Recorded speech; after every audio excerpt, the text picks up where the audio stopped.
Assalamualaikum semua, apa khabar? Saya lah Mak Rock Budget tu. Hari ni saya buat suara biasalah. Penat pula nak buat macam suara tempoh hari tu. Nah, saya ni tengah beriswak ni. Kenapa saya beriswak? Sebab saya sebenarnya suka makan, kuat makan. Jadi kenalah juga exercise kan. Tapi video ni bukan pasal exercise ke, ya video tentang kesihatan ke, tak. Ini masih lagi video tentang percutian saya dengan ibu saya ke Sabah tempoh hari ikut rombongan tu. Jadi ini intro. Kita intro buat lain sikit lah. Jadi masih tentang video tentang percutian kita ke Sabah tempoh hari. Dan ini adalah episod yang keempat.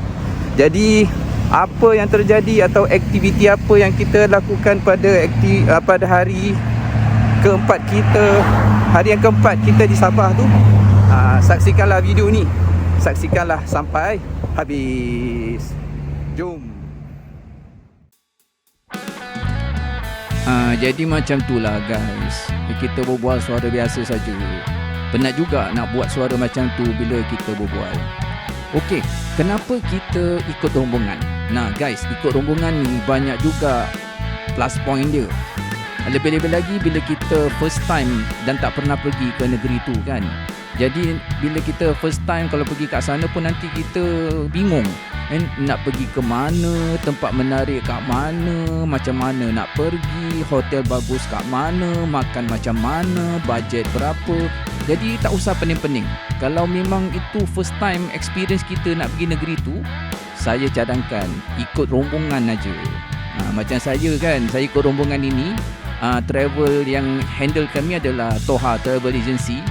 Tentang berapa package yang mereka offer tu dan juga tentang maklum balas atau feedback daripada saya bila ikut rombongan ini, yang itu nanti saya kongsikan pada episod terakhir program Melancong ke Sabah.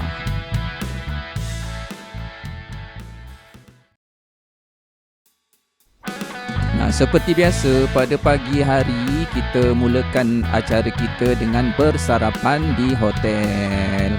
Ketika di Kinabalu, atau KK, Kota Kinabalu, kita duduk di hotel Horizon Hotel. Hotelnya not bad guys, bersih, cantik, selesa. Dan kemudian berhadapan dengan hotel kita tu, itulah dia terletaknya Gaya Street. Yang kalau you guys tengok episod yang ketiga tu kan, kita ada ceritalah sikit tentang apa yang ada di Gaya Street. Tapi aktiviti di Gaya Street itu hanya ada pada hari Sabtu malam Minggu. Jadi pada hari Ahad malam Isnin tak ada apa-apalah. Pada pagi Ahad tu kita dibawa ke Pulau Sapi. Itu yang kita kat JT ni. Tapi kita dah salah JT. Jadi kita kena naik bas dan pergi lagi satu JT. Dan di tempat JT yang betul, itu yang kita disambut dengan bagi. Dan bagi ni akan bawa kita ke tempat untuk menaiki bot ke Pulau Sapi.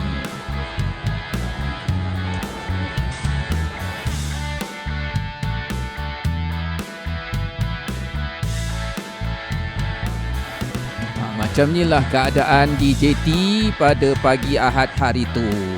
Dekat sini ada macam-macam company guys. Company yang offer tentang tiket naik bot dan juga aktiviti yang mereka sediakan atau yang mereka boleh sediakan bila sampai kat pulau.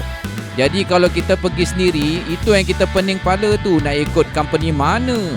Jadi itu yang saya cadangkan. Kalau ini first time, ikut rombongan atau contact travel agency anda.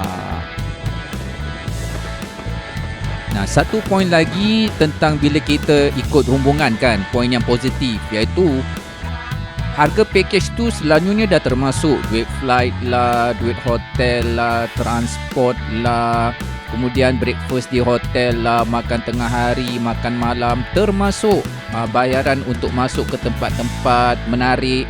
Macam yang kita pergi Pulau Sapi ni pun, bayaran masuk ke Pulau Sapi dan juga duit bot semua dah termasuk. Kan senang kan? Cuma aktiviti tambahan ketika di Pulau Sapi ni macam nak snorkeling ke, nak main flying fox ke, nak buat apa itu sea walking itu kena tambah sendiri. Dan juga duit makan ketika di Pulau Sapi pun duit makan atau nak beli minuman ke itu pun kena keluar sendiri. Sebab harga makanan dan minuman yang dijual di Pulau Sapi ni pun agak sedikit tinggi daripada di tempat lain. Satu lagi perkara yang perlu kita ingat bila kita sampai di Pulau Sapi ni ialah kita dilarang terbangkan drone. Jadi jangan terbangkan drone. Selain daripada tidak boleh terbangkan drone di sini, ada beberapa perkara juga yang kita perlu berikan perhatian. Antaranya bagi mereka yang tidak ikut aktiviti snorkeling atau sea walking tetapi hendak mandi di tepi-tepi pantai macam dekat video ni, mereka juga dikehendaki untuk sentiasa menggunakan life jacket, iaitu life jacket yang sama yang dipakai ketika menaiki bot untuk ke pulau ini. Terdapat juga informasi-informasi lain yang disediakan untuk pengunjung dan itu semua adalah untuk menjaga pulau ini dan juga keselamatan dan keselesaan pengunjungnya. Nah, inilah dia acara sea walking, iaitu berjalan di dasar laut. Nah, bagi mereka yang ingin mencuba akan dikenakan bayaran tambahan. Dan harganya berbeza-beza tau, mengikut syarikat mana yang mengendalikan acara ini. Nah, pada hari itu, ahli rombongan kami yang ingin mencuba dikenakan bayaran sebanyak RM250 untuk setiap seorang. Berbaloi kan? Tapi saya tak cubalah. Saya ada fobia sikit dengan air ni. Jadi saya dengan mak saya, kita relax santai je kat tepi pantai.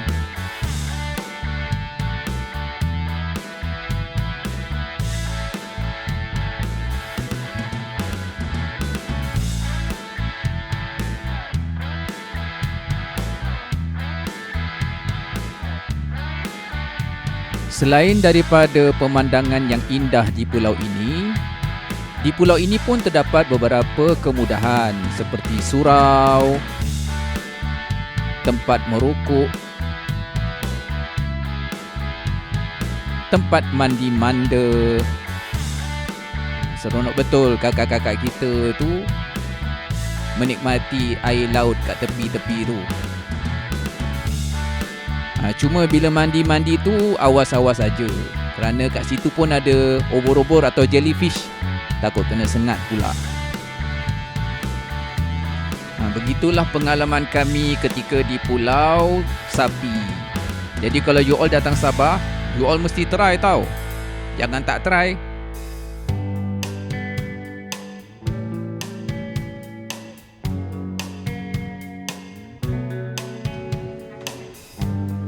Dari pulau, kita terus ke restoran untuk makan tengah hari. Makan atas daun pisang guys. Tentang restoran ni, saya cuma boleh cakap memang sedap gila.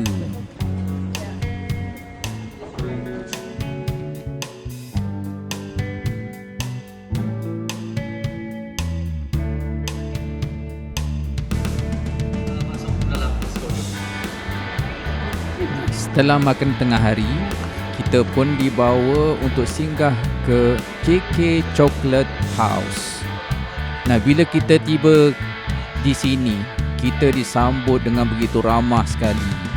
You all tadi tengok tak macam mana orang yang berikan keterangan ni sambut kita. Dia sambut kita macam kita nak invest dekat company ni. Sungguh-sungguh dia sambut kita. Macam tu lah ramahnya orang Sabah.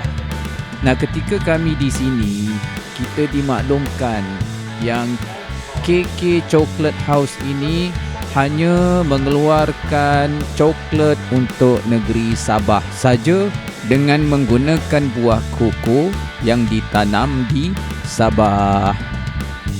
Oleh kerana buah koko yang ditanam di Sabah terhad untuk digunakan di Sabah saja, Jadi kita takkan dapat rasa coklat ni kat negeri lain melainkan di Sabah. Jadi kalau you all pergi Sabah, borong coklat ni banyak-banyak. Coklat dia sedap.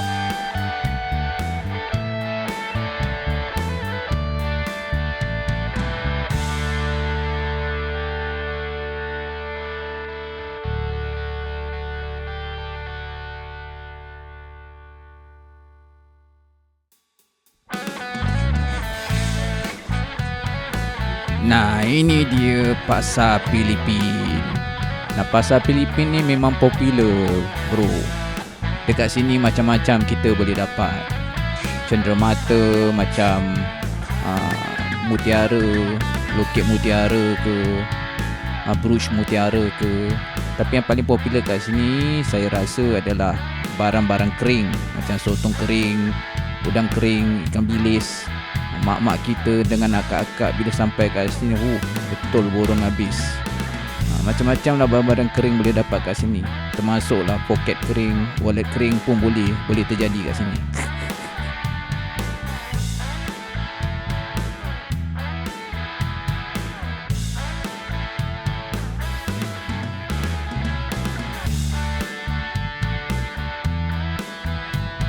Dari pasar Filipin, kita ke Taman Botani. Dan dalam Taman Botani ni ada sebuah restoran namanya Kampung Nelayan Seafood Restaurant. Nak dijadikan cerita, kat sini saya hampir terjatuh sebab terlanggar spotlight kat bawah tu. Nasib baik tak jatuh. Kalau tak, hilang macho saya. Feedback tentang restoran ini macam bro.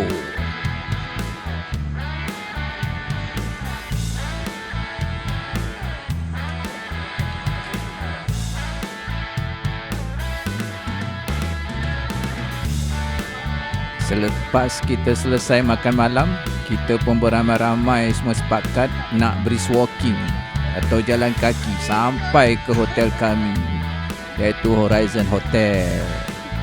Tak adalah bas tunggu kita kat bawah, bidik je. Okay guys, itu dia untuk episod kali ini. Jumpa nanti di episod akhir.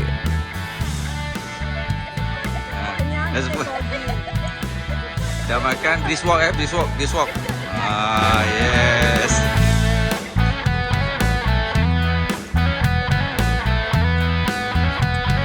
Kenyang brisk walk.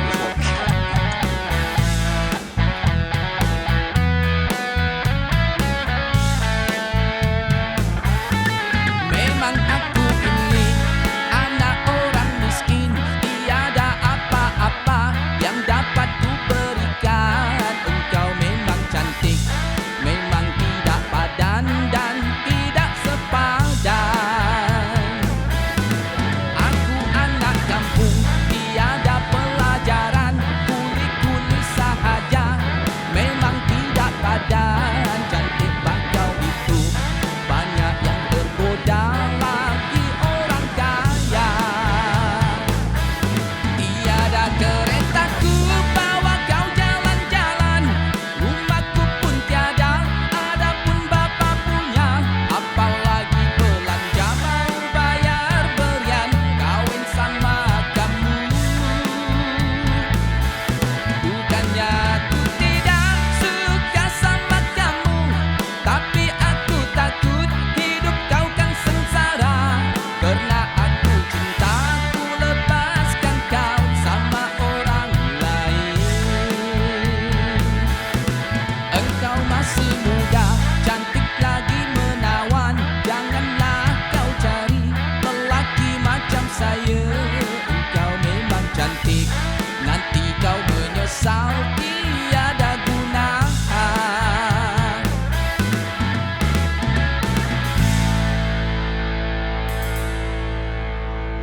Macam mana mak? Kan dia cari mak dia. Ni bukan mak dia. Mak dia tak tahulah, tak faham lah cerita ni. Bagus cerita ni. Sebaik kat hotel ni, TV dah okey dah.